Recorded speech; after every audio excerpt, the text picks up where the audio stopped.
નમસ્કાર બાળકો, આજે આપણે રાસાયણિક ગતિકી ચેપ્ટરના JEE નીટ ગુજકેટ લેક્ચરના થિયરી વિભાગમાં છેલ્લો પોઈન્ટ આજે ભણવા જઈ રહ્યા છીએ. ઓકે, એ ટોપિકનું નામ છે આર્હેનિયસ સમીકરણ. બહુ જ મસ્ત ટોપિક, થિયરીનો છેલ્લો ભાગ. પછી આપણે MCQ સ્ટાર્ટ કરવાના છીએ. આર્હેનિયસ સમીકરણ. સૌથી પહેલા આર્હેનિયસે એક્ઝેક્ટલી કર્યું શું? તો આર્હેનિયસે પ્રક્રિયાના વેગ અચળાંક અને તાપમાન વચ્ચેનો સંબંધ આપ્યો. પ્રક્રિયાના વેગ અચળાંક અને તાપમાન વચ્ચેનો સંબંધ આપ્યો. એ તાપમાન અને વેગ અચળાંક વચ્ચેનો સંબંધ કંઈક આવો હતો. તમે બધા જે જાણો છો એ ઘાતાંક વાળો, K બરાબર A e−EA/RT. આ સૂત્ર છે. બધા પદ તમે જાણો છો. K એટલે વેગ અચળાંક, ઓકે, E એટલે સક્રિયકરણ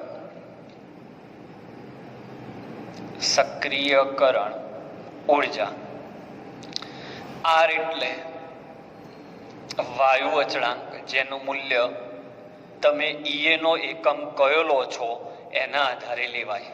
EA નો એકમ જૂલમાં લો તો તમારે R નો એકમ જૂલમાં એટલે મૂલ્ય 8.314 લેવું પડે. જો EA નો એકમ કેલરીમાં લો તો વાયુ અચળાંકનું મૂલ્ય કેલરીમાં લેવું પડે. તાપમાન કેલ્વિનમાં લેવાય છે. ઓકે, આટલો પોઈન્ટ યાદ રાખવાનો. હવે આર્હેનિયસ સમીકરણ ઉપરથી જાણવા મળતી વિગતો. અસર. તો જો તમારી સક્રિયકરણ ઉર્જા, કોઈ પણ પ્રક્રિયાની સક્રિયકરણ ઉર્જા જો તમે ઘટાડશો, સક્રિયકરણ ઉર્જા ઘટશે તો માઇનસ હોવાના કારણે શું થવાનું? એટલે એનો EA નું માઇનસ હોવાના કારણે ઘાત વધી કહેવાય. ઘાત વધી એટલે K નું મૂલ્ય વધશે. એટલે વેગ અચળાંક વધારવાની રીત નંબર 1, તમે સક્રિયકરણ ઉર્જામાં ઘટાડો કરો. સક્રિયકરણ ઉર્જા ઘટાડતા વેગ અચળાંક વધે છે. પછી આપણે વાત કરીએ કે જો સક્રિયકરણ ઉર્જા પ્રક્રિયા અનુભવવા માટે જરૂરી ઉર્જા, એટલે સક્રિયકરણ ઉર્જા જો વધી જાય તો વેગ અચળાંક ઘટી જાય. Point number 2. ત્રીજો પોઈન્ટ, R ઉપર તો એનો આધાર નથી, તાપમાન. જો પ્રક્રિયાનું તાપમાન વધારશો તો K નું મૂલ્ય વધશે. કેવી રીતે હું આખું એક્સપ્લેન કરું છું. અને ઊંધું, જો તાપમાન ઘટાડશો તો K નું મૂલ્ય ઘટશે. ઓકે, કેવી રીતે? ચલો સેટઅપ વિચારીએ. તાપમાનની અસર કેવી રીતે? તો તાપમાનની અસર કેવી રીતે નક્કી થશે? તો જેવું તમે તાપમાન વધારશો એટલે કણોની ગતિ ઉર્જા વધશે. કણોની ગતિ ઉર્જા વધશે એટલે જે પ્રક્રિયકના અણુઓ પાસે પ્રક્રિયા કરવા માટે જરૂરી ઉર્જા નહોતી એને ઉર્જા મળી ગઈ એટલે વેગ વધી જાય, એટલે વેગ અચળાંક વધી જાય. પણ પોઈન્ટ એ છે કે અહીંયા તાપમાન સાથે વેગ અચળાંક ઘાતાંકીય રીતે વધે છે. કેવી રીતે વધે છે? ઘાતાંકીય રીતે, કારણ કે તાપમાન ઘાતમાં છે. ઓકે, બીજી આમાં જાણવા જેવી વાત એ છે કે જો આને હું ln સ્વરૂપમાં ફેરવું તો ln K બરાબર આવું સૂત્ર આવે, ln A-EA/RT. ઓકે, તો આનો આલેખ પૂછાય, બહુ જ પૂછાય છે આ. તો આનો આલેખ ધ્યાનથી જોજો. ln K વર્સિસ 1/T નો આલેખ દોરું. ln K વર્સિસ 1/T નો આલેખ દોરું છું તો ઢાળ આટલો આવે માઇનસમાં, અને માઇનસમાં હોવાથી એ નીચે આવે, તો ઢાળ બરાબર માઇનસ એ બાય આર, અને આ મૂલ્ય અહીંયા જઈ છેદે, અને એ મૂલ્યને કહેવાય ln a. હવે જો આ જ પોઈન્ટને હું લોગ સ્વરૂપમાં ફેરવું તો log k બરાબર log a minus ea upon 2.303 RT. તો તમારો આલેખ કંઈક આ રીતે આવે, log k વર્સિસ 1/t. હવે ઢાળનું મૂલ્ય આટલું આવશે. ઓકે, નેગેટિવ તો ખરું જ, પણ માઇનસ ea અપોન 2.303 R, અને આ મૂલ્ય આવશે log a. ક્લિયર? તો બે આલેખ આધારિત પ્રશ્નો આટલા પૂછાય, ક્લિયર રાખવાના. હવે આટલો પોઈન્ટ પણ આવડી ગયો. સામાન્ય અર્હેનીય સમીકરણની મેં ચર્ચા કરી. હવે બીજું બોર્ડ વર્ક કરીશ, એમાં તમને બધું નવું જાણવા મળશે. તો પહેલા આનો સ્ક્રીનશોટ લઈ લો, પછી આપણે આગળ વધીએ. ચાલો, લેવાઈ ગયો સ્ક્રીનશોટ.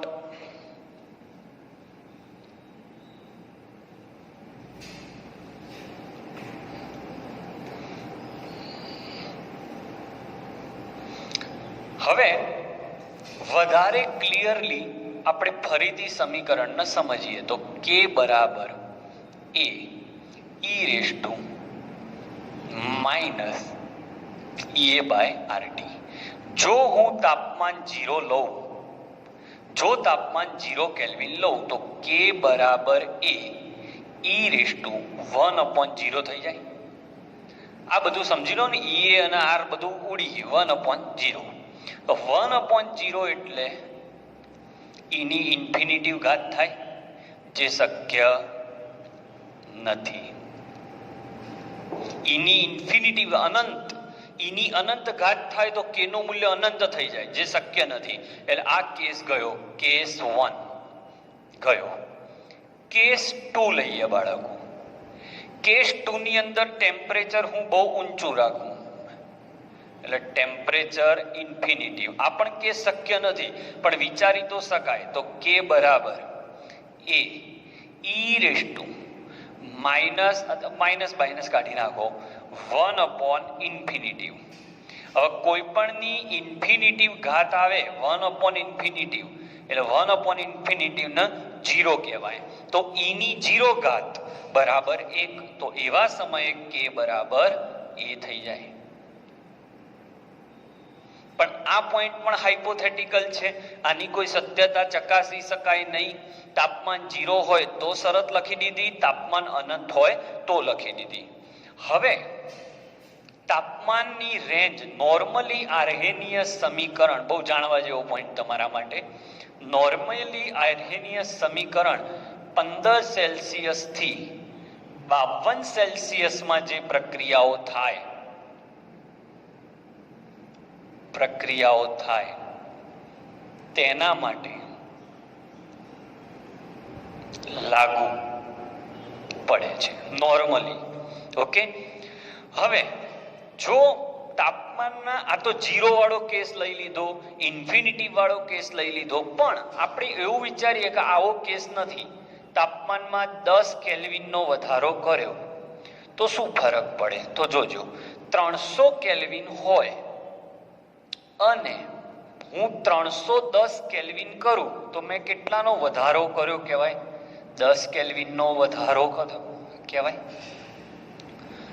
શરૂઆતનું પ્રક્રિયા તાપમાન 300 કેલ્વિન હતું અને એને 310 કેલ્વિન કર્યું, તો એના કેલ્વિનમાં 10 કેલ્વિનનો વધારો થયો તાપમાનમાં.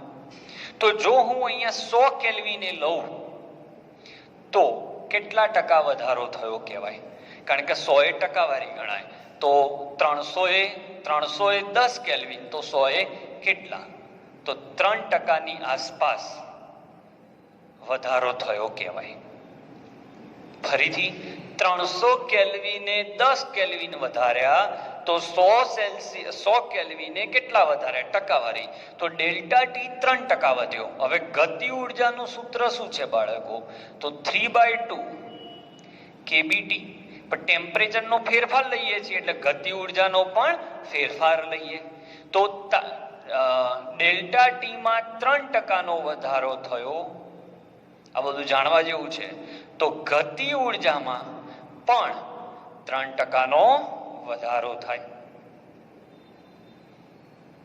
હવે આટલા 3% વધારો કરો, માત્ર 3% ગતિ ઉર્જા વધે, પણ બહુ જ આઈએમપી વાક્ય પ્રક્રિયા વેગ આના લીધે બમણો થઈ જાય. કેવો થઈ જાય બાળકો? બમણો. પ્રક્રિયા વેગ સીધો બમણો થઈ જાય છે. ઓકે, તો એના સૂત્રો હવે હું સમજાવું. તો મેં અત્યારે બોર્ડ ઉપર શું લખ્યું, તો પહેલું બોર્ડ વર્ક હતું એ આર્હેનીય સમીકરણ શું છે એ સમજાયું. બીજું બોર્ડ વર્ક છે તાપમાન કેવી રીતે અસર કરે છે એ સમજાયું. હવે આ અસરમાંથી હું તમને સૂત્ર લાવતા શીખવાડું. ઓકે, એક બે સરસ સૂત્રો. હવે સૂત્રોનો પોઈન્ટ આવ્યો. આ થિયરી પોર્શન અહીંયા પૂરો થયો. સ્ક્રીનશોટ લઈ લો. ચલો, સરસ. ઓકે, લેવાઈ ગયો સ્ક્રીનશોટ. હવે સૂત્રો આ થિયરીના.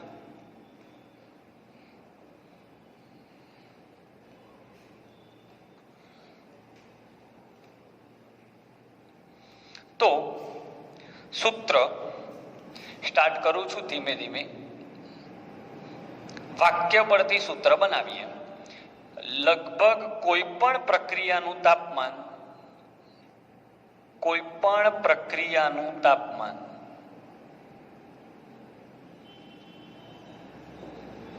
10 સેલ્સિયસ એટલે કે 10 કેલ્વિન વધારવામાં આવે તો વેગ લગભગ બમણો થાય છે. આ વાક્ય ઉપરથી સૌથી વધારે એમસીક્યુ પૂછાય છે. ઓકે, એનો મતલબ એ થયો કે જો શરૂઆતનું તાપમાન T1 હોય, સમજી લો 300 કેલ્વિન છે, અને અંતિમ તાપમાન 350 કેલ્વિન છે, ધારી લઉં છું, તો ડેલ્ટા ટી કેટલો થયો? 350 - 300 એટલે 50 કેલ્વિન થયો. તો વેગ કેટલા ગણો થાય? તો દર 10 કેલ્વિને વેગ બમણો થાય, એટલે K1 છે એ 2K1 થાય. પાછા 10 કેલ્વિન વધારું તો 4K1 થાય. પાછા 10 કેલ્વિન વધારું તો 8K થાય. ફરીથી 10 કેલ્વિન વધારું તો 16K1 થાય. અને ફરીથી 10 કેલ્વિન વધારું તો 32K1 થાય. તો 1, 2, 3, 4 અને 5 50 કેલ્વિન વધી ગયા. જેવા 50 કેલ્વિન વધ્યા, વેગ અચળાંક 32 ગણો થઈ ગયો. આ વસ્તુને સૂત્રમાં કન્વર્ટ કરું છું. જોજો, 10 કેલ્વિન વધારો છો તો વેગ બમણો થાય છે. 20 કેલ્વિન વધારો છો તો વેગ 4 ગણો થાય છે.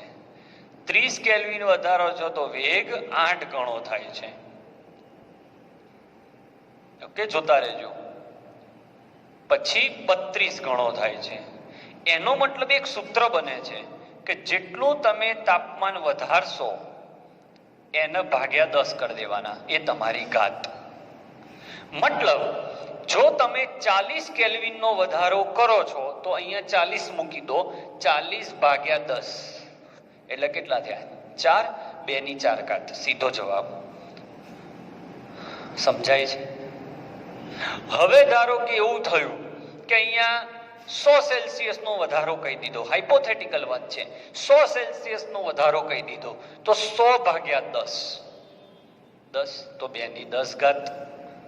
આ રીતે ગમે તે પ્રશ્ન સોલ્વ થાય. બાળકો, જાણવા જેવી વાત તો એ છે કે કોઈ પ્રક્રિયામાં આવું કહી દીધું કે કોઈ પ્રક્રિયામાં 15 સેલ્સિયસ નો વધારો થાય છે, તો તમે ડખે ચડી જાઓ.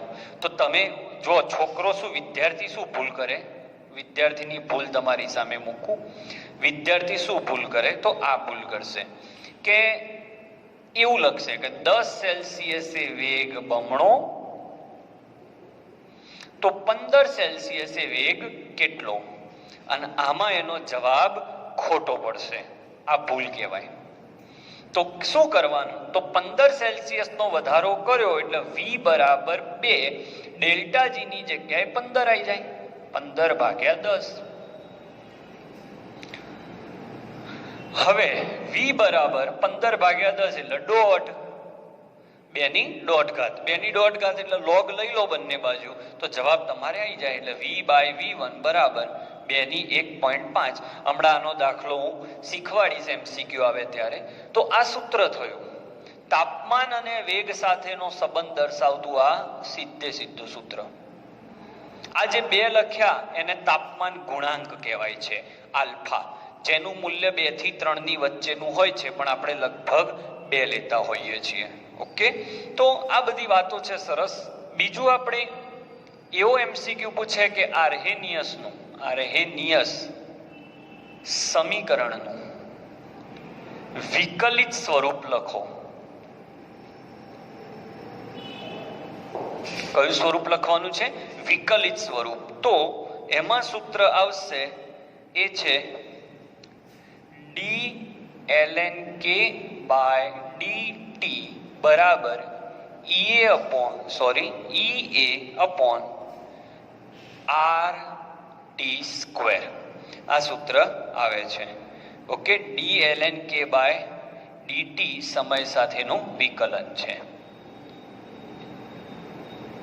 આ એનું વિકલિત સ્વરૂપ. ઓકે, તો આર્હેનિયસ સમીકરણમાં જેટલું જાણવા જેવું હતું એ દરેક ટોપિક તમારી સામે છે. સૌથી વધારે પૂછાતો પ્રશ્ન એ આ સૂત્ર પરથી છે. ઓકે, તો આ સૂત્ર પરથી જ સૌથી વધારે MCQ આવશે.